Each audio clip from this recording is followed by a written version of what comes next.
দীর্ঘদিন পর বাংলাদেশের ফুটবলে এসেছে নতুন জোয়ার। হামজা শমীদদের পাশাপাশি জামাল তারিক মোরসালিনদের কল্যাণে দেশের ফুটবলে যে নতুন হাওয়া বইছে তাতে ভাসতে চাইছে গোটা দেশ। তবে এর পরেও রয়েছে কিছু বাধা। আন্তর্জাতিক ফুটবলের ক্যালেন্ডারে বাংলাদেশের সবচেয়ে বড় সমস্যাগুলোর একটি হচ্ছে ম্যাচের অভাব। বিশ্বকাপ বা এশিয়ান কাপ বাছাইয়ের বাইরে লাল সবুজের জার্সিধারীদের দীর্ঘ সময় বসে থাকতে হয় কার্যত নিষ্ক্রিয় অবস্থাতেই। মাঝে মধ্যে দুই একটি প্রীতি ম্যাচ আয়োজন হলেও তাদের প্রতিপক্ষ মান আর প্রস্তুতি কোনোটাই ধারাবাহিক হয়ে ওঠে না। তবে সেই শূন্যতাই এবার ভরাট হতে যাচ্ছে নতুন এক কাঠামোয়। ইউরোপে সফলভাবে পরীক্ষিত নেশনস লিগ মডেল অনুসরণ করে এশিয়ান ফুটবল কনফেডারেশন খুব শিগগিরই চালু করতে যাচ্ছে এশিয়া অঞ্চলের নেশনস লিগ। আর এর সবচেয়ে বড় সুফল পেতে পারে বাংলাদেশের মতো মাঝারি মানের দলগুলো। পাশাপাশি হামজা শমীদদের মতো বড় নামগুলো বাংলাদেশের হয়ে খেলার সুযোগ পাবে আরো বড় মঞ্চে। 2018 সালে নেশনস লিগ চালু করার সময় ইউএফার মূল লক্ষ্য ছিল আন্তর্জাতিক বিরতিকে অর্থবহ করা। বছরের পর বছর ধরে যে বিরতিতে জাতীয় দলগুলো খেলত উদ্দেশ্যহীন প্রীতি ম্যাচ, সেগুলোর বদলে যেন প্রতিদ্বন্দ্বিতামূলক ফুটবল দেখা যায়।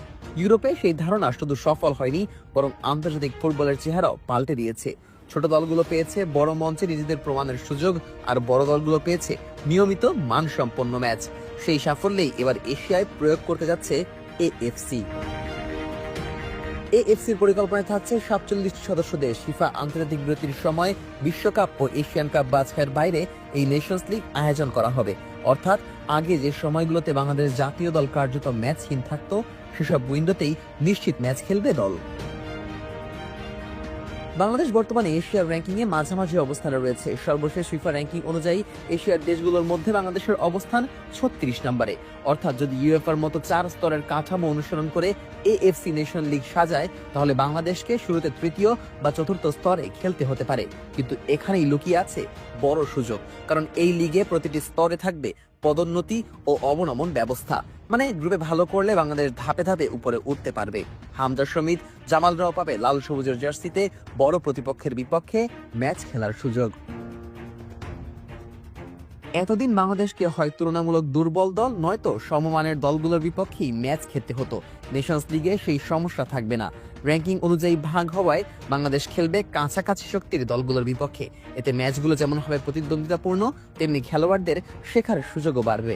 আরেকটি বড় দিক হলো ধারাবাহিকতা।